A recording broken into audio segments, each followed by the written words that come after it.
জি 24 ঘন্টায় স্বাগত আপনাদের সঙ্গে আমি শুভদীপ। শুরু করছি খবর সারাদিন। আর শুরুতেই যে খবরের দিকে নজর রাখবো, পাক রেঞ্জারদের হেফাজত থেকে এখনো ছাড়া পাননি হুগলির বাসিন্দা বিএসএফ কনস্টেবল পূর্ণম কুমার সাউ। পাকিস্তানি বাহিনীর সঙ্গে দফায় দফায় বৈঠকে বসেছে বিএসএফ, যদিও এরপরেও সমাধান সূত্র মেলেনি, এখনো ফেরানো হয়নি ওই বিএসএফ কনস্টেবলকে। আর এই অবস্থায় একরাশ উৎকণ্ঠা নিয়ে আজ পাঞ্জাবের উদ্দেশ্যে রওনা দিচ্ছেন জওয়ানের অন্তঃসত্ত্বা স্ত্রী রজনী সাউ। হুগলি থেকে পাঞ্জাবের উদ্দেশ্যে পাড়ি দেবেন আজ দুপুর 1টা নাগাদ। দমদম বিমানবন্দর থেকে তার বিমান ধরার কথা। প্রথমে যাবেন চণ্ডীগড়, তারপর সেখান থেকে পাঠানকোটে। হুগলির রিষড়ায় পূর্ণম কুমার সাউয়ের বাড়ি থেকে রয়েছেন আমাদের প্রতিনিধি বিক্রম দাস।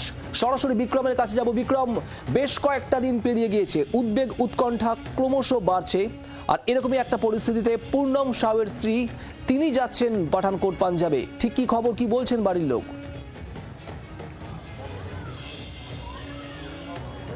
একেবারেই দেখো, প্রায় 6 দিন অতিক্রান্ত, এখনো পর্যন্ত পূর্ণম কুমার সাউ, যেই বিএসএফ জওয়ান কার্যত পাকিস্তানের যে বাহিনী রয়েছে বা রেঞ্জার্স রয়েছে তাদের তরফ থেকে আটক করা হয় যাকে, তার এখনো পর্যন্ত কিন্তু পরিবারের সদস্যরা জানতে পারেনি যে তিনি কেমন আছেন, কি অবস্থায় আছেন। এবং সব থেকে যেটা বড় প্রশ্নের উত্তর তারা খুঁজছেন যে কবে ছাড়া পাবে এই বিএসএফ জওয়ান, সেই উত্তর কিন্তু তারা এখনো পর্যন্ত পাননি।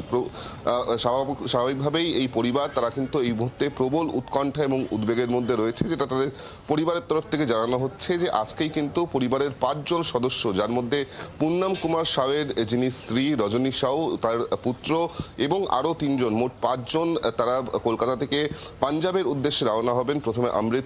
প্রথমে চণ্ডীগড় থেকে সড়ক পথে তারা কিন্তু পৌঁছে যাবেন পাঠানকোটে, এবং সেখানেই বিএসএফ এর যে হেডকোয়ার্টার রয়েছে সেখানকার বিএসএফ এর সিনিয়র অফিসিয়ালসদের সঙ্গে তারা কথা বলবেন। কারণ গতকালও পরিবারের তরফ থেকে যেটা জানানো হচ্ছে যে বিএসএফ এর একটি প্রতিনিধি দল তারা কল্যাণী থেকে এসেছিল এবং তাদের সঙ্গে বেশ কিছুক্ষণ কথা বলে সেখানে বিএসএফ এর তরফ থেকে তাদেরকে আশ্বস্ত করা হয়েছে যে পূর্ণম কুমার সাউ তিনি সুরক্ষিত আছেন এবং সব রকমের চেষ্টা করা হচ্ছে তাদের তরফ থেকে যাতে পূর্ণম কুমার সাউকে দ্রুত ফিরিয়ে আনা যায়। কিন্তু এখনো পর্যন্ত তাকে তিনি ছাড়া না পাওয়ায়, অর্থাৎ পূর্ণম কুমার সাউ তিনি পাক রেঞ্জারদের হেফাজতে থাকায় কিন্তু পরিবারের সদস্যদের উৎকণ্ঠা এবং উদ্বেগ ক্রমশ বাড়ছে। স্বাভাবিক বিক্রম, উৎকণ্ঠা এবং উদ্বেগ বাড়ছে, আর শেষ পর্যন্ত ফিরিয়ে আনার মরিয়া চেষ্টায় আজ পাঞ্জাব উড়ে যাচ্ছেন রজনী সাউ, পূর্ণম কুমার সাউয়ের স্ত্রী। কি বাংলার আওয়াজ, বাঙালির আবেগ, জি 24 ঘন্টা।